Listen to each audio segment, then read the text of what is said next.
November 20, 1943. BDO Island, Tarawa Atoll, Gilbert Islands. The pre-dawn darkness gives way to the thunder of naval bombardment as battleships Maryland and Colorado pound Japanese positions with 16-inch shells. In the lagoon, Marines of the 2nd Marine Division wade through chest-deep water, their landing craft grounded on the coral reef 500 yards from shore. Among them, Staff Sergeant William Bordelon of the 1st Battalion, 18th Marines, grips his equipment bag containing demolition charges, while his M1911A1 pistol rides secure in its holster, already soaked with seawater, but mechanically perfect. The Japanese defenders, 4,500 strong under Rear Admiral Kyuji Shibazaki, have transformed this tiny coral island, less than 3 square miles, into a fortress. Their officers carry the Type 14 Nambu pistol, the Empire's standard sidearm, chambered in 8x22 millimeters. As the Marines struggle through the killing field of the lagoon, Japanese machine guns open up from concealed pillboxes. The unexpected low tide has turned what should have been a quick amphibious assault into a desperate wade through waist-deep water under murderous fire. What unfolds over the next 76 hours will demonstrate with mathematical precision the superiority of American small arms design, particularly the M1911A1 firing its devastating .45 ACP cartridge over Japanese weapons that fail when needed most. In the close-quarters hell of Tarawa, where combat distances shrink to feet and inches, the difference between a 230-grain bullet delivering 370 foot-pounds of energy and a 100-grain projectile with barely 220 foot-pounds becomes the difference between life and death. The battles raging across the Pacific in 1943 reveal a fundamental truth that transcends mere technical specifications. The chasm between American and Japanese military sidearms reflects not just different design philosophies, but vastly different industrial capabilities, tactical doctrines, and understanding of what makes an effective combat weapon. The M1911A1 automatic pistol, firing the .45 automatic Colt pistol cartridge, represents the culmination of decades of American combat experience and industrial innovation. The Type 14 Nambu, with its underpowered 8mm round and fragile mechanism, embodies Japan's struggle to match Western military technology, while lacking the industrial base and combat feedback necessary for effective weapons development. This disparity would manifest itself in every close-quarters engagement, from Guadalcanal to Okinawa, where the thunder of the American .45 consistently overwhelmed the inadequate pop of the Japanese 8mm. The story of these two weapons is more than a tale of ballistics and manufacturing. It is the story of how industrial supremacy and engineering excellence determine victory in modern warfare.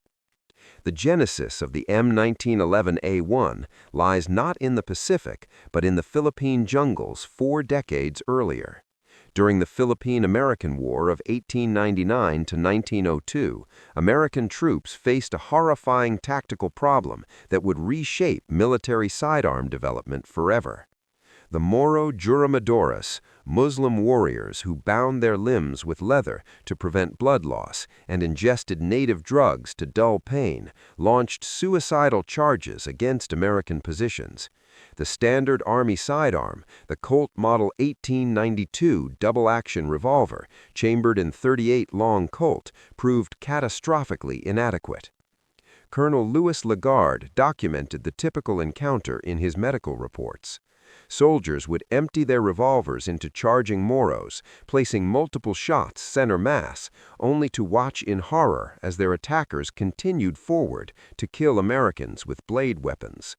Lagarde's 1904 report described Antonio Caspi shot 4 times at close range with 38 rounds, 3 bullets perforating his lungs, 1 passing completely through his body, who continued fighting until finally stopped by a rifle butt to the forehead.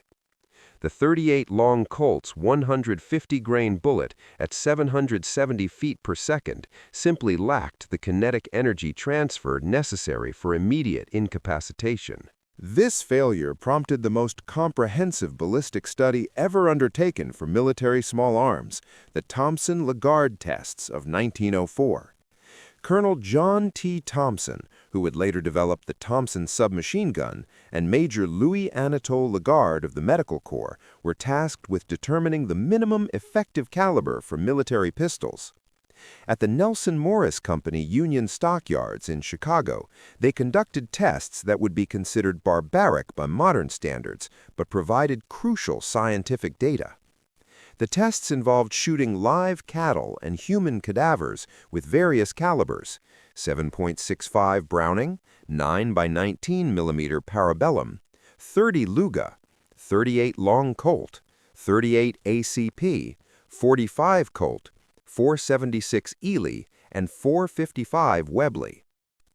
The methodology was precise, recording time to incapacitation for live animals, measuring body sway in suspended cadavers, examining wound channels through dissection, and the newly developed X-ray technology. The results were unequivocal. Animals shot with 30 Luger showed minimal distress even after 10 rounds. Those hit with 9 mm or 38 calibers showed greater effect, but often required 8 or more shots.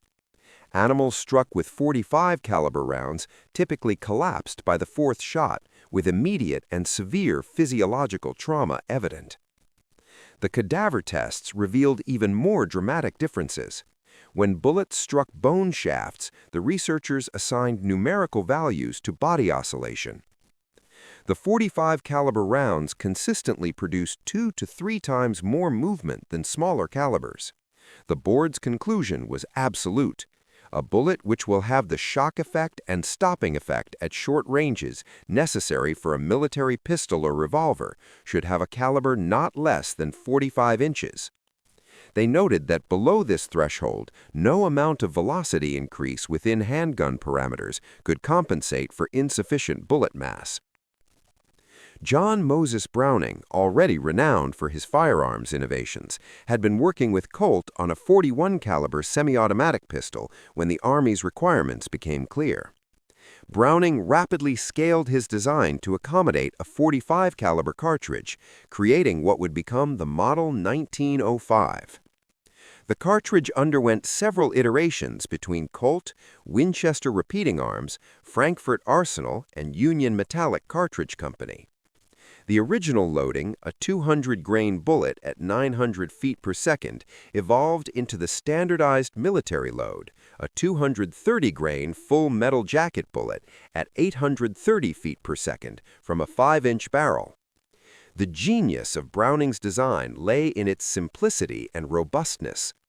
The M1911 utilized a short recoil operation with a swinging link that lowered the barrel out of engagement with the slide during cycling. The single-action trigger provided a consistent, crisp pull. 2 safety mechanisms, a grip safety that must be depressed and a manual thumb safety, prevented accidental discharge while allowing rapid deployment. The 7-round detachable magazine could be quickly changed, and the pistol would fire the chambered round even without a magazine inserted, crucial when magazines were damaged or lost. The pistol underwent extensive testing from 1906 to 1911, competing against designs from Savage, Luger, and others. The torture tests were extraordinary, firing 6,000 rounds as rapidly as possible, accomplished in 27 minutes, dunking the heated pistol in water, mud, and sand between strings of fire. The Browning Colt design functioned flawlessly. On March 29, 1911, the U.S. Army formally adopted the automatic pistol caliber .45 model of 1911. World War I combat experience led to refinements incorporated in the M1911A, standardized in 1924. The improvements addressed soldier feedback from the trenches, a shorter trigger to accommodate smaller hands, scalloped cuts in the frame behind the trigger for better reach, an arched main spring housing for improved natural pointing, a longer grip safety spur to prevent hammer bite, wider sights for faster acquisition, and a shortened hammer spur to reduce snagging. These changes, while seemingly minor, reflected the American military's systematic approach to incorporating combat lessons into equipment development. The 045 ACP cartridge itself represented optimized ballistic performance within practical constraints. Operating at a relatively low 21,000 psi chamber pressure compared to 35,000 psi for 9mm parabellum, the round prioritized reliability and barrel longevity. The 230-grain projectile's 4.51 inches in diameter created a wound channel significantly larger than its caliber due to tissue displacement. At 830 feet per second, the bullet traveled just below the speed of sound, avoiding the instability that occurs during transonic flight. The heavy bullet retained energy well, maintaining lethal force even at extended handgun ranges of 50 yards.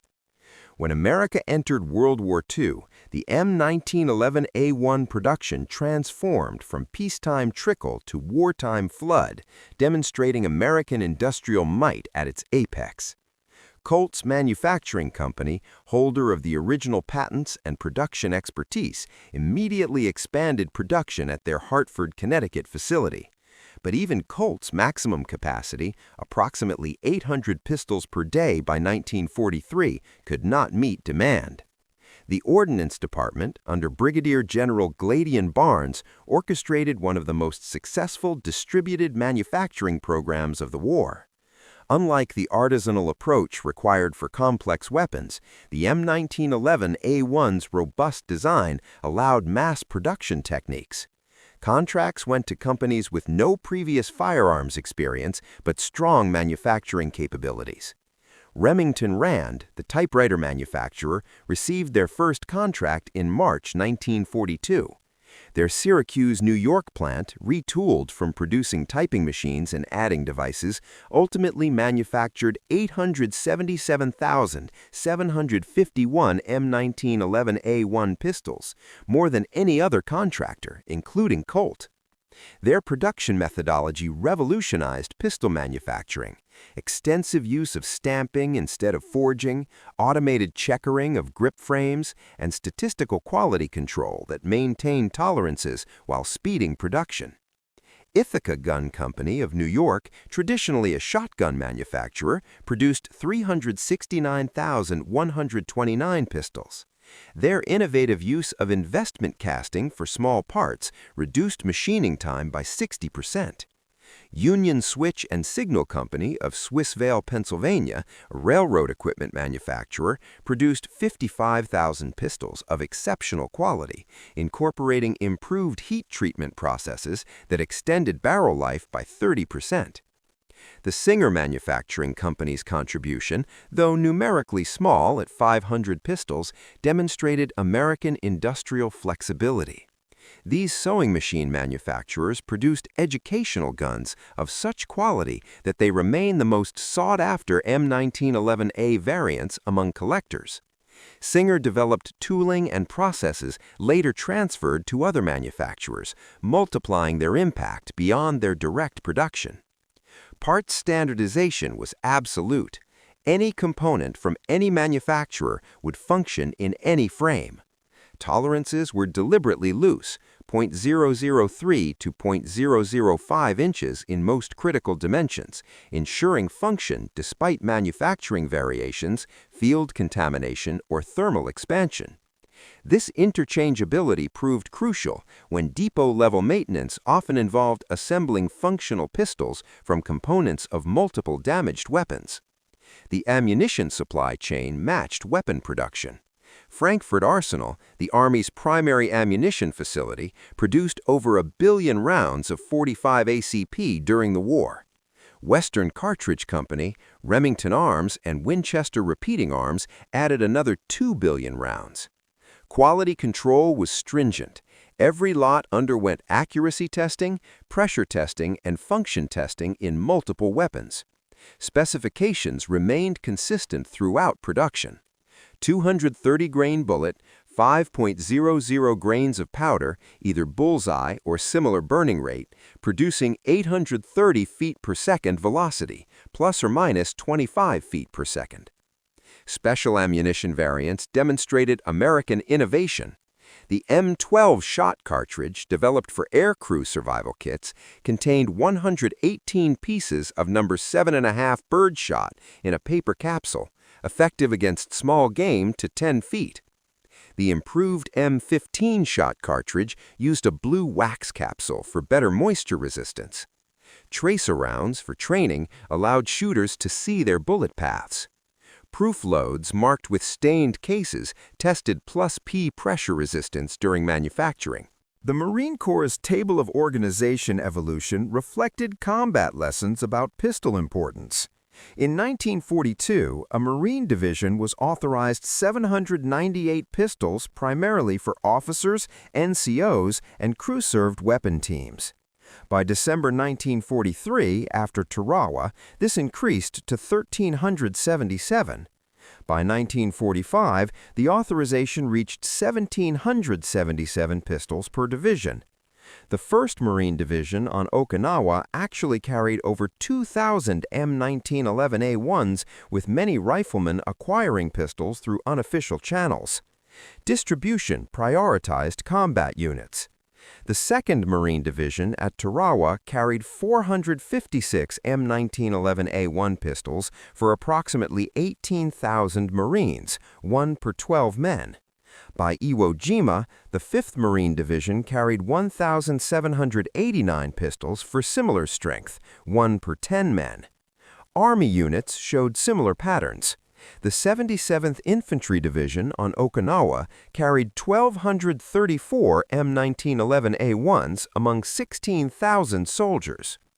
The Type 14 Nambu represented Imperial Japan's attempt to create a modern military sidearm, but its development history reveals the fundamental limitations that would doom it in combat. Colonel Kijiro Nambu, often called the John Browning of Japan, designed his first semi-automatic pistol in 1902. This Type A Grandpa Nambu superficially resembled the Luga, with its exposed barrel and distinctive knurled cocking knob, but operated on entirely different principles.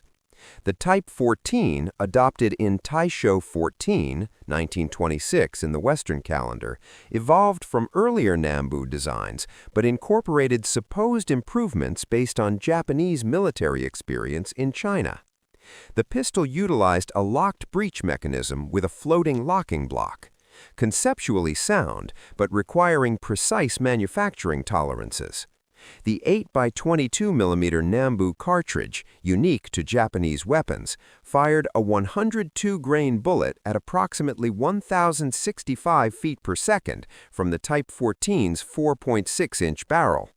On paper, certain specifications seemed superior to the M1911A1. The Type 14 held 8 rounds versus 7. Muzzle velocity exceeded the 45 ACP by 200 feet per second. The pistol weighed 2.03 pounds unloaded, nearly half a pound less than the M1911A1. Initial production models from Nagoya Arsenal and Kokura Arsenal showed excellent craftsmanship, with deep bluing and careful hand-fitting of parts. However, these surface advantages masked fundamental flaws. The 8x22mm Nambu cartridge, despite higher velocity, generated only 256 foot-pounds of muzzle energy compared to the 45 ACP's 369 foot-pounds, a 31% deficit. The lightweight 102-grain bullet shed velocity rapidly, retaining only 180 foot-pounds at 50 yards versus 300 foot-pounds for the 45 ACP. The bottlenecked case design, while theoretically aiding feeding, created extraction problems when chambers fouled. Japanese military procurement doctrine created additional complications. Unlike American forces who were issued weapons, Japanese officers were required to purchase their sidearms from their salary.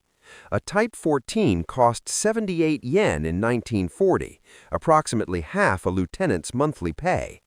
This economic barrier meant many officers received minimal training, viewing the pistol as a status symbol rather than a combat tool. Some officers, particularly those from wealthy families, purchased foreign pistols instead. Spanish ruby pistols in .32 ACP or inherited European revolvers were common. The Type 14's design philosophy reflected Japanese tactical doctrine that prioritized spiritual power over firepower.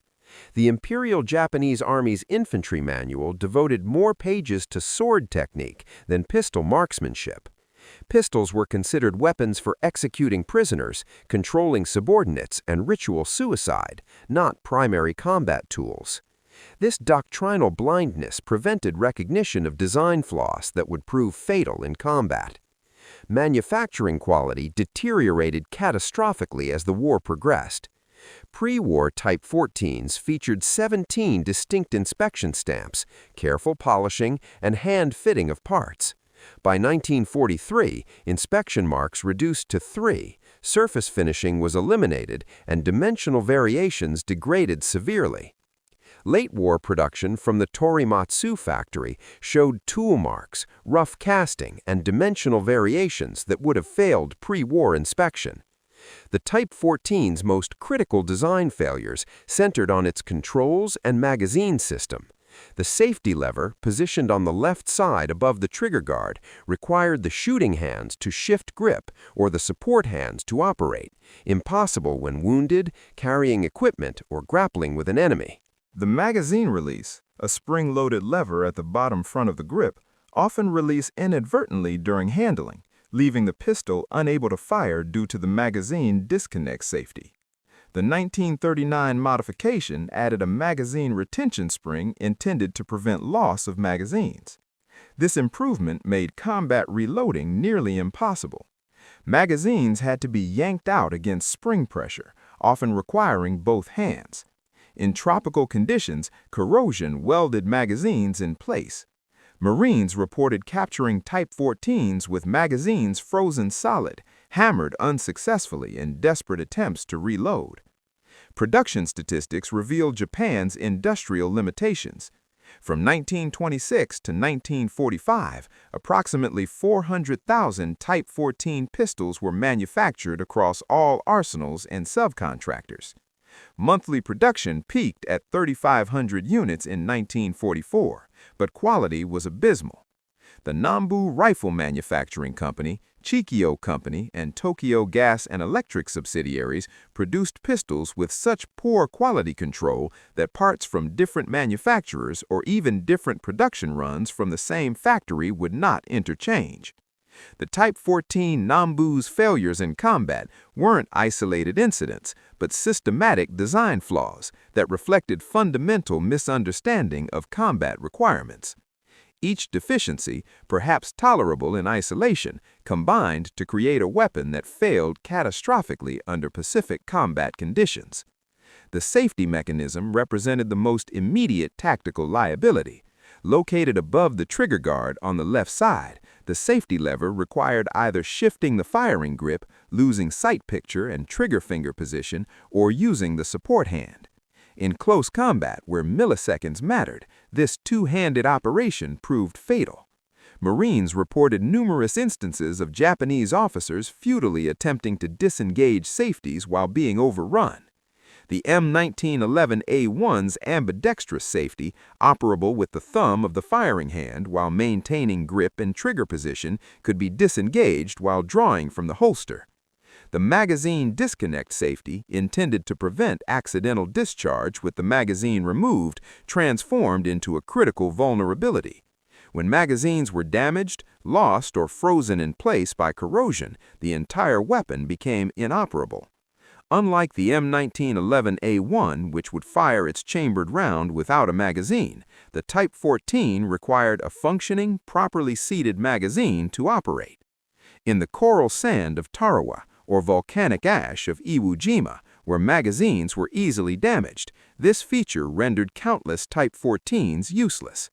The Type 14 lacked a slide hold-open device. When the last round fired, only the magazine follower held the bolt open. Removing the magazine allowed the bolt to slam forward, giving no indication the weapon was empty. In combat, shooters discovered empty chambers only when triggers clicked uselessly. The M1911A1 slide lock, activated by the magazine follower, held the slide open after the last round, providing immediate visual and tactile indication of an empty weapon while speeding reloading. Extraction failures plagued the Type 14, particularly with deteriorating ammunition quality. The bottom-necked 8x22mm case, theoretically superior for feeding, created a smaller bearing surface for the extractor. Combined with wartime ammunition using corrosive primers and inconsistent brass, cases stuck in chambers or ripped through by extractors. The straight-walled 45 ACP case, with its larger bearing surface and lower pressure, extracted reliably even from fouled chambers. The recoil spring assembly, a complex dual spring assembly, required precise manufacturing and maintenance. When springs lost tension, accelerated by tropical heat and humidity, cycling became erratic. Failure to return to battery was common, requiring manual slide manipulation. The M1911A1 single recoil spring, even when weakened, usually maintained sufficient function for combat effectiveness. Tropical conditions revealed additional vulnerabilities. The Type 14's tight manufacturing tolerances, acceptable in Japan's temperate climate, became liabilities in the Pacific. Thermal expansion from 115 degrees Fahrenheit temperatures on Peleliu caused actions to bind. Monsoon humidity on Guadalcanal created rust that froze mechanisms within days. The M1911A1's deliberately loose tolerances, derided by target shooters as sloppy, allowed function despite thermal expansion, corrosion, or contamination. Field maintenance presented insurmountable challenges. The Type 14 required tools for disassembly, a luxury unavailable in combat. Complete disassembly involved 34 separate operations and risked losing small springs and pins. The M1911A1 field stripped without tools in seconds. Depress recoil spring plug, rotate bushing, remove recoil spring and guide, push out slide stop, remove slide and barrel. Reassembly reversed the process. Marines could field strip, clean with whatever was available, including urine when water was scarce, and reassemble blindfolded in under 30 seconds. Ammunition quality compounded mechanical failures. By 1944, Japanese industry struggled to maintain consistent powder charges and primer compounds. Captured ammunition, tested by American ordnance units, showed velocity variations exceeding 200 feet per second within single lots. Squib loads left bullets lodged in barrels. Subsequent rounds created catastrophic failures. Excessive pressure rounds from double charges cracked frames and bulged chambers. American 45 ACP ammunition maintained remarkable consistency throughout the war, with velocity variations rarely exceeding 25 feet per second within lots. The true test of these weapons came in the desperate close-quarters fighting that characterized Pacific Island combat on Guadalcanal during the Battle for Henderson Field on October 24 to 25, 1942.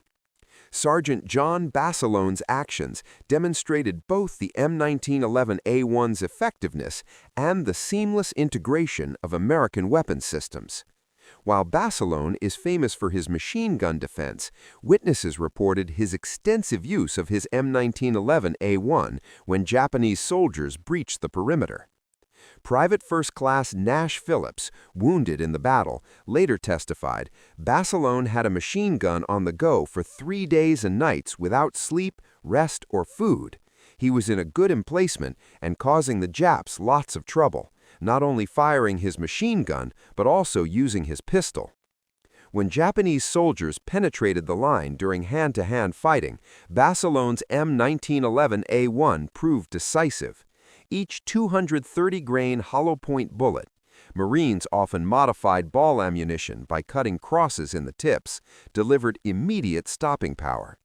Phillips described seeing Japanese soldiers knocked backward off their feet by Basilon's pistol fire.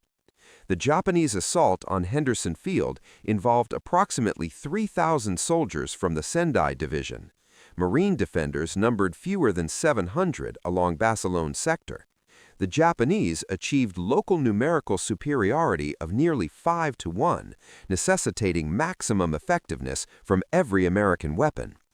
In such circumstances, the difference between the 45 ACP's immediate incapacitation and the 8mm Nambu's lesser stopping power multiplied across hundreds of individual engagements. At Tarawa, Staff Sergeant William Bourdaloing's actions, though primarily involving demolition charges, included critical moments where small arms made the difference. Bourdaloing, an engineer with the 1st Battalion, 18th Marines, landed in the amphibious waves on November 20, 1943. His amphibious tractor took numerous hits, killing all but 4 of the Marines aboard. Bourdaloing's mission was to destroy Japanese pillboxes with demolition charges, but approaching these positions required suppressive fire. After placing charges on 2 pillboxes, Bourdaloing was wounded by machine gun fire, his demolition charges exhausted. Marine combat correspondent Staff Sergeant David Dempsey, who witnessed the action, reported that Bourdaloing grabbed a rifle and continued fighting, covering other Marines as they moved forward. While accounts focus on his demolition work, the close-quarters nature of the fighting meant pistols were constantly employed. Bourdaloing's M1911A1, like those of all Marine engineers, served as his last line of defense while placing charges against enemy positions. The Type 14's combat failures were equally well documented. On Tarawa, Marine Private Robert Sherrod, a Time Life correspondent embedded with the 2nd Marine Division, witnessed a Japanese officer's desperate struggle with his Nambu. The officer was screaming at his men, trying to shoot his pistol. He kept pulling the trigger, but nothing happened. The gun was jammed. Sand, maybe, or a bad magazine. A Marine shot him with a .45 from maybe 20 feet. The Jap flew backward like he'd been hit with a sledgehammer. Similar accounts proliferated across every island battlefield. On Saipan, June 15, 1944, during the massive Japanese banzai charge that became the largest of the Pacific War, Marine Corporal John D'Alessandro of the 27th Marines described close combat in pre-dawn darkness. They came at us in waves, officers in front waving swords and pistols. I saw one officer trying to clear his jammed Nambu while running toward us. He was working the action frantically when I shot him with my .45. One shot center mass and he went down hard. The .45 would stop him cold. The impact was like hitting them with a baseball bat. The mathematical reality of stopping power became apparent in after-action medical reports. Marine Corps medical personnel documented wound characteristics showing that 45 ACP hits to the torso created temporary wound cavities exceeding 4 inches in diameter, causing immediate blood pressure drop and nervous system disruption. The 8mm Nambu, with its lighter, faster bullet, created wounds barely larger than its caliber, often requiring multiple hits for incapacitation. Lieutenant Colonel Louis Chesty Puller, commanding 1st Battalion, 7th Marines at Guadalcanal, noted in his after-action report, the .45 automatic pistol proved invaluable in repelling Japanese infiltrators and banzai attacks. Multiple instances were observed where single rounds from the .45 immediately stopped attacking Japanese soldiers, while enemy officers armed with their issued pistols failed to inflict casualties even at close range. The disparity between the M1911A1 and Type 14 Nambu reflected fundamentally different military philosophies shaped by distinct cultural and historical experiences. American doctrine, forged in the frontier wars and colonial conflicts, prioritized firepower and individual marksmanship. Japanese doctrine, rooted in samurai tradition and Yamato Damashi, Japanese spirit, emphasized spiritual power over material advantage. The Thompson-Lagarde tests had provided American forces with scientific justification for maximum stopping power. The conclusion that nothing less than .45 caliber would suffice became dogma. This wasn't mere preference, but evidence-based requirement. The tests measured not just lethality, but immediate incapacitation, the ability to stop an attacker before they could close distance or continue fighting. The temporal element was crucial in close combat, the difference between immediate and eventual incapacitation, measured in American lives. American training reflected this emphasis on practical effectiveness. At Paris Island and Camp Pendleton, Marines fired thousands of rounds in pistol training. The course began with bullseye marksmanship, learning trigger control, sight picture, and breathing, then progressed to combat shooting. Marines learned to fire from retention position with the pistol against their ribs, point shooting without using sights, and engaging multiple targets while moving. The standard qualification required 70% hits on man-sized targets at 25 yards, firing 50 rounds under time pressure. The M1911A1's manual of arms emphasized combat efficiency. The Israeli draw technique, though not called that in 1943, was standard, drawing while simultaneously thumbing off the safety, finger entering trigger guard only when the muzzle cleared the holster and oriented toward target. Marines practiced malfunction clearances, tap, rack, bang, until they became automatic. They learned to count shots, reloading before the slide locked back when possible, maintaining continuous fire capability. Japanese pistol training remained minimal and ceremonial. The Imperial Japanese Army's training manual devoted 2 pages to pistol marksmanship versus 12 pages to sword technique. Officers received perhaps 50 rounds of annual training ammunition when available. The emphasis was on precision shooting at stationary targets from formal stances, not combat effectiveness. Many officers arrived in combat having fired fewer rounds through their Type 14s than American Marines fired in a single training day. Japanese tactical doctrine viewed pistols as symbols of authority rather than combat tools. The weapon's primary purposes included maintaining discipline, shooting deserters or cowards, honorable suicide when capture seemed imminent, and executing prisoners. The idea of using pistols as primary combat weapons in assault seemed absurd when the warrior's sword represented his soul. This philosophical blindness prevented recognition of the pistol's tactical importance in modern close combat. American doctrine evolved continuously based on combat feedback. After Guadalcanal, training emphasized shooting from prone and supine positions, common when wounded or taking cover. After Tarawa, where Marines fought in waist-deep water, training included waterborne operations, keeping weapons dry during landing, clearing water from barrels, and immediate action after immersion. After reports of Japanese infiltrators in Marine foxholes, training incorporated weapon retention techniques and contact distance shooting. The ammunition philosophy differed radically. Americans designed the .45 ACP for one purpose: maximum stopping power within practical constraints. Velocity was deliberately kept subsonic to avoid transonic instability. Bullet weight maximized momentum transfer. The round's rainbow trajectory at distance was irrelevant. Pistol fights occurred within 25 yards. Japanese 8mm Nambu development prioritized velocity and trajectory, seeking rifle-like performance from a pistol cartridge. This pursuit of inappropriate characteristics sacrificed stopping power for negligible practical advantage. Cultural factors influenced weapons employment. American individualism encouraged personal initiative and adaptation. Marines modified their M1911A1s with filed sights for faster draw, stippled front straps for better grip, and shortened triggers for smaller hands. Such modifications would have been unthinkable in the Japanese military, where conformity was absolute and initiative discouraged below senior ranks. The Japanese concept of bamboo spear spirit, the belief that spiritual power could overcome material disadvantage, pervaded military thinking.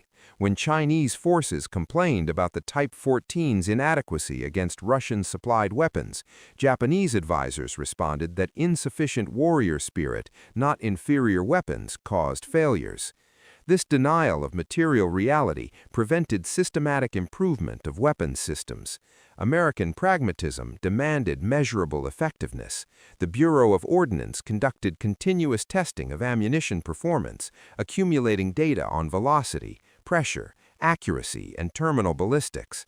Feedback from combat units drove modifications, improved magazine springs after reports of feeding problems, harder extractors after reports of extraction failures, enhanced rust-preventive finishes for tropical service.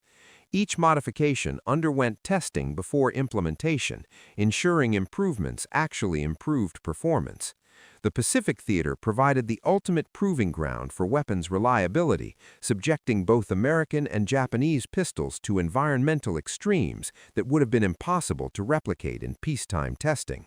From the freezing Aleutians to the equatorial Solomons, from coral atolls barely above sea level to volcanic mountains, these environments tested every aspect of weapons design and manufacturing. Guadalcanal's climate represented tropical hell. Rainfall exceeded 200 inches annually, with humidity constantly at 100%. Temperatures ranged from 75 degrees Fahrenheit at night to 95 degrees Fahrenheit daily, but felt like 115 degrees Fahrenheit, according to marine accounts. Metal rusted overnight, leather rotted within weeks, wooden stocks warped and split. In this environment, the M1911A1's parkerized finish, a phosphate coating that absorbed oil, proved superior to bluing. Even when surface rust appeared, the pistol continued functioning. The Type 14's blued finish, beautiful when new, provided minimal corrosion protection. Surface rust appeared within days, progressing to deep pitting within weeks. Marine Armorer Sergeant Thomas Morrison with the 1st Marine Division on Guadalcanal documented maintenance challenges in his journal. The 45s need daily cleaning, but keep working even when they look like hell. We're using motor oil, gun oil, even coconut oil, anything to keep them running. The captured pistols rust solid in 3 days. Their springs break when you try to force them open. We've got a pile of them we can't even disassemble. Tarawa presented different challenges: coral sand finer than talcum powder that infiltrated every mechanism. The island's lack of vegetation meant no shade from equatorial sun that heated metal to burning temperatures. Marines wrapped pistol grips with cloth or tape to prevent burns. Water was critically scarce, 5 gallons per day for a battalion, making weapon cleaning impossible. The M1911A1's loose tolerances allowed functioning despite sand infiltration. Marines learned to work the slide vigorously before use, allowing sand to fall through gaps. The Type 14's tight tolerances meant sand particles locked mechanisms solid. Peleliu, in September 1944, recorded the highest temperatures of the Pacific War. Official readings reached 115 degrees Fahrenheit, but temperatures in fighting positions among the coral ridges exceeded 120 degrees Fahrenheit. Marines suffered more heat casualties than combat wounds on some days. Metal expanded significantly at these temperatures. The M1911A, designed with thermal expansion tolerances, continued functioning. The Type 14, with precise peacetime tolerances, experienced binding as parts expanded differentially. Marine Private Eugene Sledge, with K Company, 3rd Battalion, 5th Marines on Peleliu, wrote, "Everything metal was too hot to touch. We wrapped our rifle slings around our hands to carry them. Canteens burned our lips. My .45 was so hot the rounds in the magazine were warm to the touch when I unloaded it. But it worked, always worked." Iwo Jima's volcanic ash presented unique challenges. The fine black sand, actually pulverized volcanic glass, was highly abrasive. It infiltrated sealed mechanisms, accelerating wear exponentially. The island's sulfur springs created corrosive vapor that etched metal. After 5 weeks of combat, many rifles and machine guns required replacement due to bore erosion. M1911A1 pistols, with their simple mechanisms and robust construction, maintained function despite accelerated wear. Type 14s suffered extraction failures as chambers eroded and cases stuck. The Aleutian campaign provided opposite extremes. During the May 1943 Attu invasion, temperatures dropped below freezing with 100-mile-per-hour winds. Lubricants congealed to tar-like consistency. Breath condensation froze on metal, creating ice that locked actions. The M1911A1 pistol functioned without lubrication. Soldiers learned to clean all oil from the weapons, running them dry. The Type 14's complex dual recoil spring system required lubrication to function, making it inoperable in extreme cold. Saltwater immersion during amphibious operations challenged both designs. At Tarawa, Marines waded 500 yards through chest-deep water under fire. Weapons were completely submerged for 10 to 15 minutes. The M1911A1, designed with drainage channels and minimal enclosed spaces, could be shaken out and would function immediately. The Type 14, with its enclosed trigger mechanism and complex internals, retained water that had to be disassembled to drain, impossible under fire. Monsoon conditions on New Guinea and the Philippines tested waterproofing. Rain fell continuously for weeks, making it impossible to keep weapons dry. Everything organic rotted: leather holsters, cloth, wood grips. The M1911A1's plastic grips, introduced in 1943, were impervious to moisture. Steel parts required constant oiling, but maintained function. The Type 14's wooden grips, especially on late war models, absorbed moisture, swelling until they cracked frames.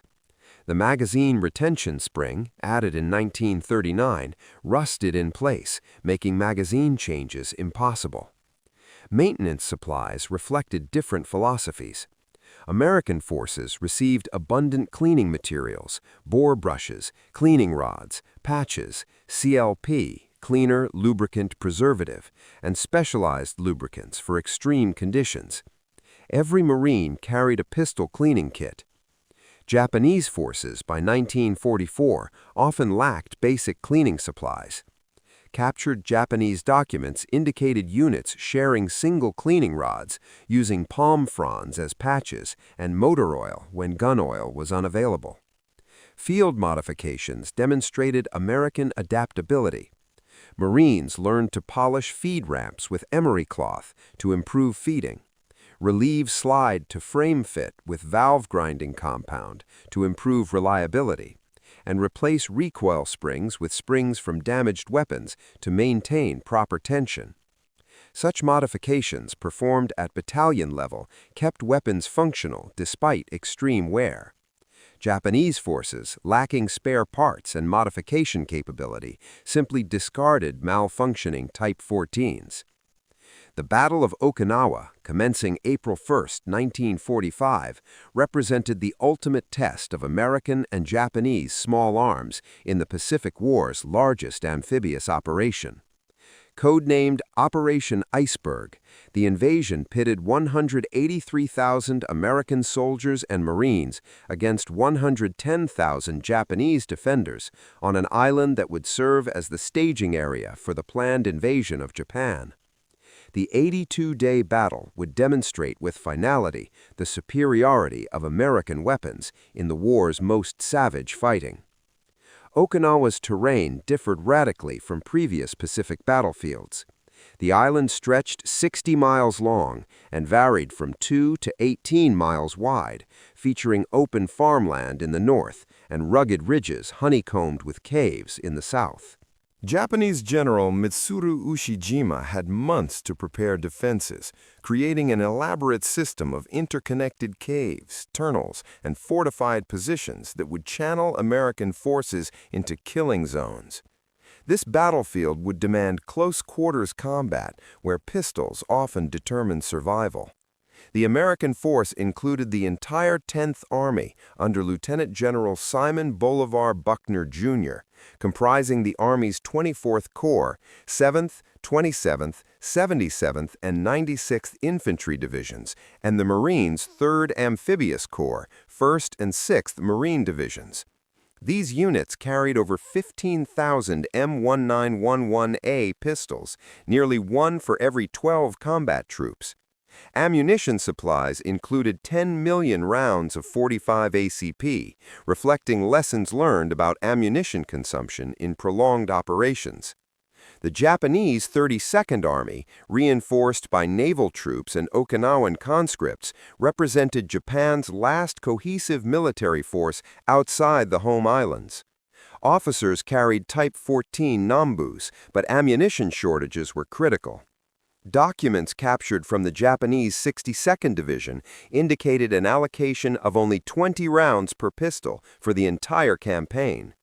By contrast, American forces carried 21 rounds per pistol as basic load, with unlimited resupply available. The initial landings on April 1, 1945, Easter Sunday, and April Fool's Day met surprisingly light resistance, as Ushijima had withdrawn his forces to prepared positions in the south. However, when American forces encountered the Japanese main defensive lines at Kakazu Ridge on April 9th, the battle's true character emerged.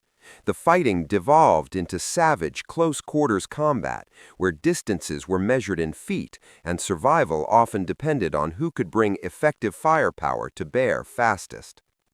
Technical Sergeant Beaufort Anderson of the 96th Infantry Division earned the Medal of Honor on April 13th during the assault on Kakazu Ridge. When his unit was pinned down, Anderson single-handedly attacked Japanese positions with grenades and small arms. His citation notes he eliminated 25 Japanese soldiers in close combat.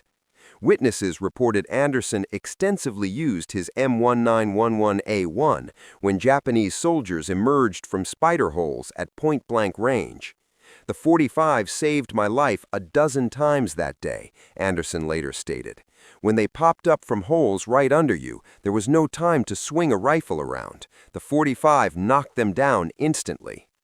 The Japanese conducted massive counterattacks throughout the battle, culminating in Operation Ten-Go on May 4th, when Ushijima launched his entire reserve in a desperate offensive. During this attack, close combat became general across the entire front. Marine Private First Class Harold Agerholm of the 4th Battalion 10th Marines would receive a posthumous Medal of Honor for evacuating 45 Marines under fire.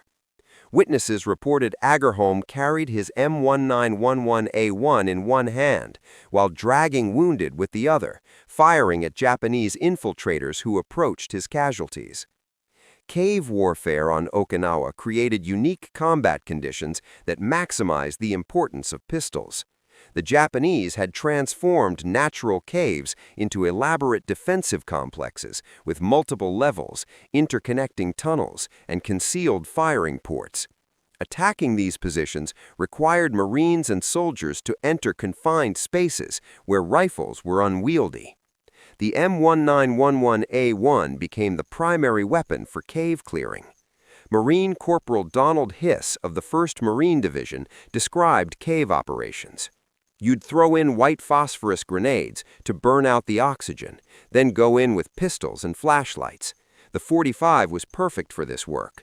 In those confined spaces, the concussion from the .45 was stunning. We'd put tactical lights, flashlights taped to the barrel on our pistols. You'd see movement, point, and shoot. The .45 would blow Japanese soldiers backward into the cave walls." The technical superiority of the .45 ACP in confined spaces became mathematically quantifiable. In caves and tunnels, the .45 subsonic velocity meant less disorienting muzzle blast for the shooter while delivering maximum energy to targets. The heavy bullet's momentum carried through web gear and equipment that might deflect lighter, faster projectiles. Terminal ballistic studies conducted post-war showed the .45 ACP created larger temporary wound cavities in gelatin than any other military pistol cartridge, crucial when targets had to be immediately incapacitated in confined spaces where wounded enemies could detonate grenades. Sugarloaf Hill, a small mound that anchored the Shuri Line, became the site of the most intense close combat from May 12th to 18th. The 6th Marine Division suffered over 2,000 casualties taking this single position. Marines attacked 17 times before finally securing the hill. During these assaults, combat often occurred at handshaking distance. Marine Sergeant James Stevens recalled, "We were fighting in the rain, in mud up to our knees. Japanese soldiers would emerge from hidden positions right among us. Your rifle would be clogged with mud, but the .45 always worked. I saw Marines and Japanese soldiers shooting at each other from 5 feet apart. The Marine with the .45 always won those encounters." By late May, the failure of Japanese small arms became critical. The 32nd Army's operations officer, Colonel Hiromichi Yahara, wrote in his post-war memoir, "Our Type 14 pistols had become almost useless. Ammunition was nearly exhausted, and those weapons still functioning often failed due to rain and mud." American soldiers seemed to have unlimited ammunition for their powerful pistols, which could kill a man instantly, even with peripheral hits. The monsoon season, beginning in mid-May, turned Okinawa into a mudscape. Foxholes filled with water, weapons submerged repeatedly. The M1911A1's drainage channels and loose tolerances allowed it to function despite mud immersion. Marines learned to keep pistols inside their shirts when not in use, using body heat to prevent rust. The Type 14, with its enclosed design and tight tolerances, became hopelessly clogged with mud. Ammunition quality disparities became extreme by Okinawa. American .45 ACP ammunition maintained consistent performance throughout the campaign. Lot testing showed velocity variations of less than 30 feet per second and no misfires in 100,000 rounds tested. Japanese 8mm Nambu ammunition, produced in 1945 under bombing and material shortages, showed catastrophic quality control failures. Captured ammunition tested by American ordnance units revealed 30% misfires due to faulty primers, velocity variations exceeding 300 feet per second within single lots, case head separations from brittle brass, and squib loads that lodged bullets in barrels. The Japanese conducted their final organized resistance in the Kashin Peninsula at Okinawa's southern tip in mid-June. Here, in the maze of coral caves and ridges, combat reached its most primitive level. American forces used flamethrowers, demolition charges, and small arms to systematically eliminate Japanese positions. The 96th Infantry Division reported expending 450,000 rounds of .45 ACP ammunition during June alone, more than many divisions used in entire European campaigns. Private First Class Desmond Doss, the conscientious objector medic who refused to carry weapons, provided unique testimony about pistol effectiveness. Serving with the 77th Infantry Division, Doss witnessed countless close combat engagements while treating wounded. In his post-war interviews, he stated, "The difference between our .45s and their pistols was like night and day. I saw Japanese officers empty their pistols into our boys who kept fighting, but when our boys hit a Japanese soldier with a .45, he went down and stayed down. That pistol saved many American lives." The battle statistics tell the story of American material superiority. American forces suffered 12,520 killed and 36,631 wounded. Japanese losses included approximately 110,000 military deaths, plus 100,000 Okinawan civilians. The 10-to-1 kill ratio in America's favor reflected superior firepower at every level, from naval guns to individual pistols. In close combat, where individual weapons determined survival, the M1911A1's superiority multiplied American effectiveness. The final accounting of M1911A1 versus Type 14 production reveals more than numbers. It exposes the fatal delusion of Imperial Japan attempting to fight an industrial war with artisanal production methods. By war's end, American factories had produced 1,878,742 M1911A1 pistols. Japan managed approximately 400,000 Type 14 pistols over nearly 2 decades, from 1926 to 1945. This 4.7 to 1 production ratio during just the war years understates the true disparity when considering quality standardization and ammunition supply. American production methodology revolutionized manufacturing. Remington Rand's Syracuse plant, converting from typewriter production, achieved remarkable efficiency through innovation. They introduced broach rifling, cutting perfect barrels in single passes rather than traditional cut rifling requiring multiple passes. Statistical process control, developed by Walter Schuhart and implemented by Weston Electric engineers, maintained tolerances while increasing speed.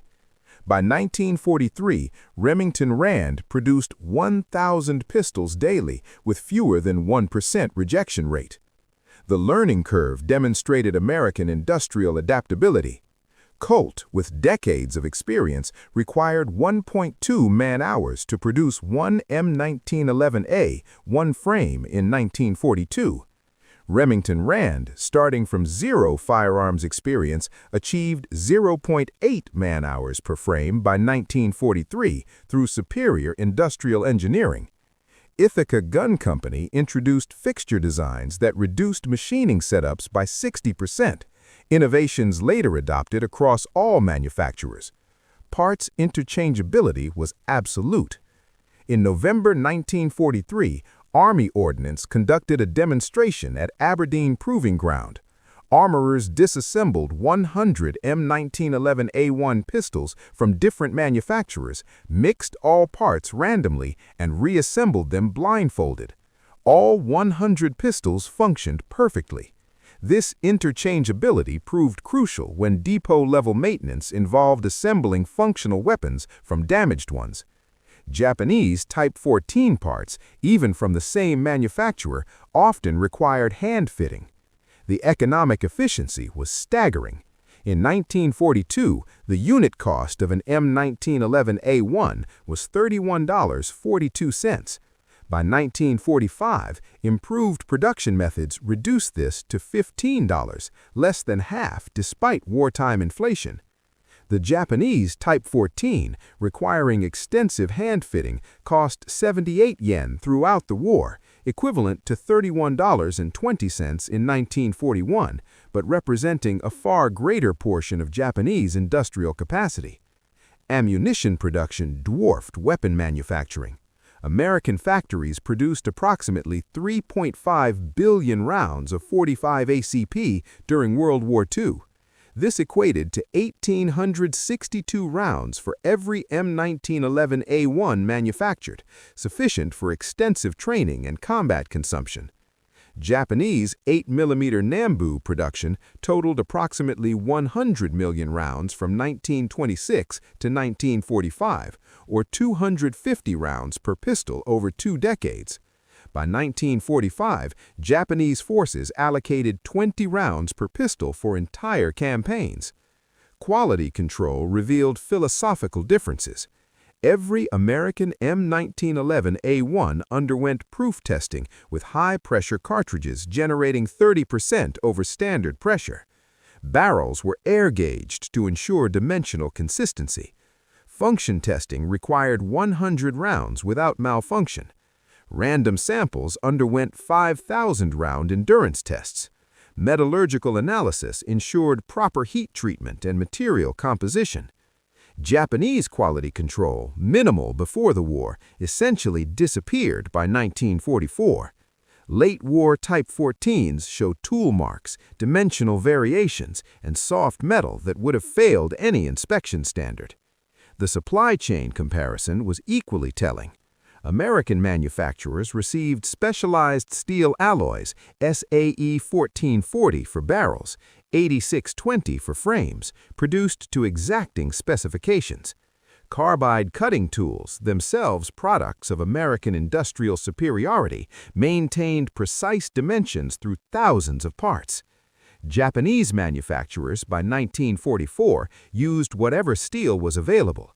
Captured Type 14s show frames made from recycled ship armor, barrels from artillery brass, and springs from salvaged automotive parts. Subcontractor networks multiplied American advantages. Grip manufacturers, Colt Plastics Company, Franzite Company, Keys Fiber Company, produced millions of synthetic grips impervious to tropical conditions. Spring manufacturers, Wolf Company, Associated Spring Corporation, provided consistent springs heat-treated for specific tension requirements. Magazine contractors, Scoville Manufacturing, Risden Manufacturing, produced magazines to tolerances ensuring universal fit. Japanese production remained vertically integrated within arsenals, limiting production capacity and preventing specialization benefits. The training ammunition allocation demonstrated different priorities. American forces allocated 240 rounds per man for basic pistol qualification, 500 rounds for advanced training. Combat units received 100 rounds monthly for sustainment training. Total training expenditure exceeded 500 million rounds. Japanese officers purchasing their own ammunition typically fired fewer than 100 rounds annually. Many arrived in combat having fired their Type 14 fewer times than American Marines fired in single training sessions. Replacement rates revealed combat realities. American forces replaced approximately 15% of M1911A1 pistols annually due to combat loss, damage beyond repair, or excessive wear. The industrial base easily supported this attrition while increasing total inventory. Japanese forces couldn't replace losses. Units that lost pistols to combat damage simply went without. By Okinawa, many Japanese officers carried swords exclusively. Their pistols long since failed. The Pacific War's final accounting revealed truths that transcended mere technical specifications or production statistics. In the crucible of history's largest naval war, fought across millions of square miles of ocean and thousands of islands, the superiority of the M1911A1 over the Type 14 Nambu represented American industrial democracy's triumph over Japanese military feudalism. The mathematics of terminal ballistics were inexorable. The 45 ACP's 230-grain bullet at 830 feet per second delivered 370 foot-pounds of kinetic energy, creating temporary wound cavities exceeding 4 inches in diameter in ballistic gelatin. The 8mm Nambu's 102-grain bullet at 1,065 feet per second generated 256 foot-pounds, creating wound channels barely larger than caliber. This 44% energy advantage translated directly to stopping power, the ability to immediately incapacitate an enemy before they could continue attacking. But energy alone didn't tell the complete story. The 45 ACP's heavy bullet retained velocity better, maintaining 89% of muzzle energy at 50 yards versus 76% for the 8mm Nambu. The larger frontal area, 451 inches versus 320 inches, created 98% greater tissue displacement. The subsonic velocity eliminated ballistic crack, reducing shooter disorientation in confined spaces. The straight-walled case extracted reliably from fouled chambers. Every technical parameter favored the American cartridge. The weapons themselves reflected their cartridge's characteristics. The M1911A1's robust construction, weighing 39 ounces, tamed recoil while providing steady shooting platform. The single-action trigger, braking at 4 to 5 pounds, enabled precise shot placement under stress. The grip safety and manual safety prevented accidental discharge while allowing instant readiness. The 7-round magazine, while holding one less round than the Type 14, could be changed in seconds, and the pistol would still fire its chambered round without magazine present. The Type 14's attempted advantages proved illusory. Its lighter weight, 32 ounces, made recoil harder to control. The heavy, gritty trigger pull degraded accuracy. The safety location required two-handed operation. The magazine retention spring made reloading nearly impossible under stress. The magazine disconnect safety transformed magazine damage into complete weapon failure. Every supposed improvement degraded combat effectiveness.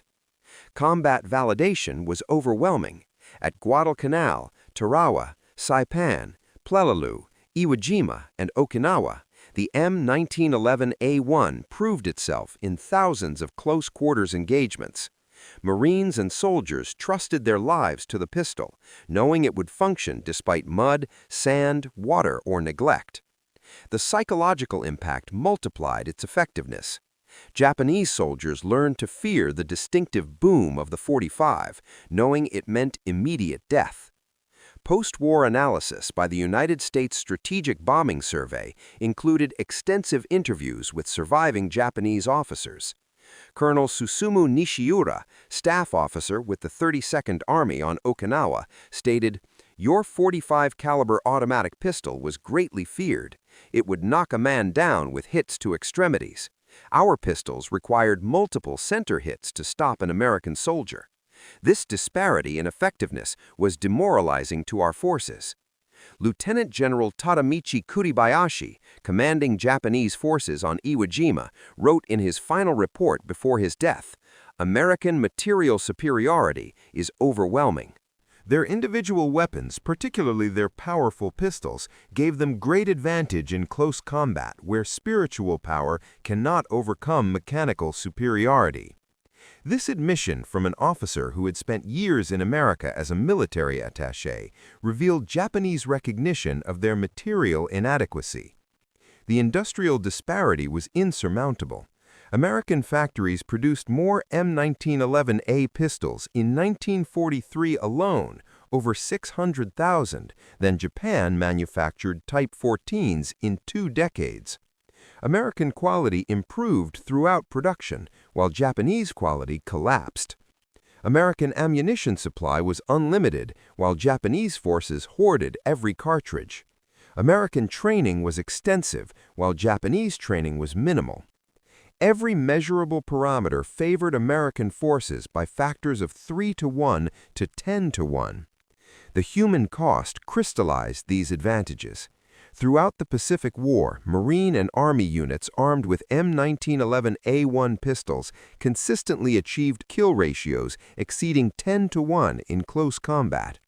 On Iwo Jima, 6,821 Americans died versus 21,000 Japanese, a 3-to-1 ratio despite attacking fortified positions. On Okinawa, 12,520 Americans died versus 110,000 Japanese, an 8.8-to-1 ratio. While many factors contributed to these disparities, the effectiveness of individual weapons in close combat played a crucial role. Veterans' testimonies provided the final verdict. Marine Gunnery Sergeant John Basilone, before his death on Iwo Jima, wrote, "The .44 automatic is the finest military pistol ever made. It hits like a sledgehammer and never fails. One shot ends any argument." Technical Sergeant Charles Lindbergh of the 3rd Marine Division stated, "That pistol saved more Marine lives than any other weapon. When Japanese soldiers got inside our lines at night, the .45 was what stopped them."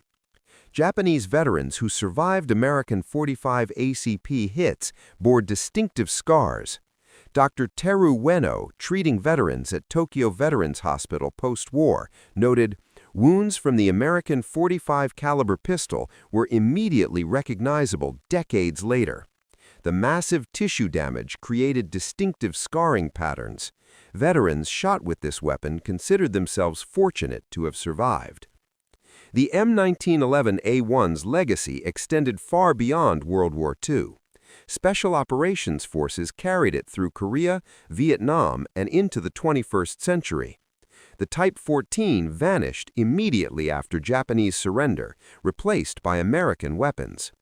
Modern Japanese self-defense forces have never attempted to design indigenous pistols, recognizing the futility of competing with Western arms development. The broader implications transcended weapons. The M1911A1 represented American industrial democracy, standardized, mass-produced, effective, and available to every soldier regardless of rank or wealth. The Type 14 represented Japanese military feudalism, handcrafted, inconsistent, inadequate, and restricted to officers who could afford purchase. These weapons embodied their society's approaches to warfare. In the final analysis, the Pacific War validated the Thompson-Lagarde test's conclusion from 1904. In close combat, stopping power determines survival. The M1911A1 delivered that stopping power reliably, consistently, in any condition, millions of times. The Type 14 Nambu failed to deliver adequate performance even under ideal conditions. This disparity, multiplied across millions of individual combats, contributed significantly to American victory. The mathematics of death in the Pacific War were precise and unforgiving. When Staff Sergeant William Bordelong charged Japanese pillboxes on Tarawa, when Sergeant John Basilone held Henderson Field on Guadalcanal, when thousands of unnamed Marines and soldiers fought in nameless caves on forgotten islands, they carried a weapon that would not fail them: the M1911A1 automatic pistol, firing the .45 ACP cartridge. Every trigger pull launched a 230-grain projectile at 830 feet per second, delivering 370 foot-pounds of kinetic energy, creating wound channels that immediately incapacitated enemy combatants. This simple equation, mass times velocity squared divided by 450,240, determines survival in countless close-quarters engagements. The Japanese Type 14 Nambu, firing its 102-grain bullet at 1,065 feet per second for 256 foot-pounds of energy, consistently failed this mathematical test of combat effectiveness. The production statistics told an equally decisive story. American factories manufactured 1,877,842 M1911A1 pistols during World War II, supported by 3.5 billion rounds of ammunition. Japan produced approximately 400,000 Type 14 pistols over 2 decades, with perhaps 100 million rounds total. This 4.7-to-1 production advantage in pistols and 35-to-1 advantage in ammunition during just the war years represented industrial supremacy that no amount of spiritual power could overcome. But beyond numbers lay a fundamental truth about modern warfare. Victory belongs to nations that combine industrial capacity with engineering excellence, that value individual soldiers' lives enough to equip them with the best possible weapons, that learn from combat experience and systematically improve their tools of war. The M1911A1 embodied these principles. The Type 14 Nambu represented their antithesis. In the end, the Pacific War's outcome was determined by many factors: strategy, logistics, code breaking, naval power, and atomic weapons. But in those desperate moments when combat reduced to its most primitive form, one man facing another at arm's length, with death seconds away, the American Marine or soldier with an M1911A1 held overwhelming advantage over his Japanese opponent with a Type 14 Nambu. The thunder of the .45 ACP echoed from Pearl Harbor to Tokyo Bay, each shot a small but decisive contribution to victory. The M1911A1 didn't win the Pacific War alone, but in the brutal arithmetic of close combat, it ensured that American forces held a crushing advantage that multiplied across thousands of engagements to help determine the war's outcome. In this mathematics of survival, where stopping power equaled victory and mechanical failure meant death, America's M1911, a .45 caliber pistol, stood supreme, and Japan's Type 14 Nambu was utterly, catastrophically, and fatally outgunned. The last word belongs to Fleet Admiral Chester Nimitz, who understood the importance of individual weapons in determining victory. Our technology, including the superiority of individual weapons like the M1911 automatic pistol, gave our Marines and soldiers decisive advantages in close combat. When battles came down to individual fights at close quarters, American forces prevailed because they carried superior weapons that functioned reliably under the worst conditions imaginable. This technical superiority, multiplied millions of times across the Pacific, helped secure our victory.